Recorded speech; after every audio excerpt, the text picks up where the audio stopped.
Assalamu alaikum. My brothers and sisters, we have a month remaining for the month of Ramadan. Remember one thing, in order to maximize the benefit from the month of Ramadan, we need to start seeking the forgiveness of Allah from now, myself and yourselves included, subhanallah. My brothers and sisters, we seek the forgiveness of Allah, we mend our ways, we mend our habits, we begin to inculcate within us the love of obedience, the prayer that is going to be multiplied in the month of Ramadan. We should commence with giving it the importance it deserves.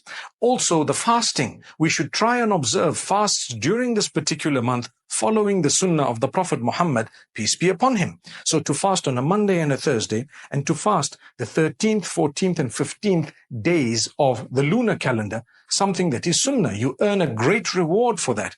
To be able to increase your recitation of the Quran is something important, even if it is just a verse a day. And that's a challenge we need to set for ourselves. Just a verse a day. Are you going to do it for the pleasure of Allah?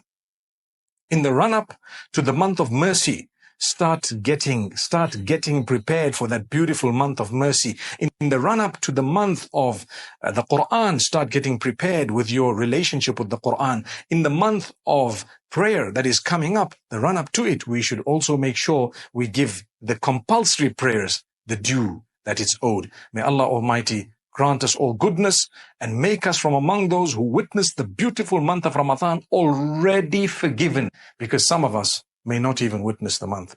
My brothers, my sisters, we have a gift of Allah at our doorstep. Allahumma balighna Ramadan.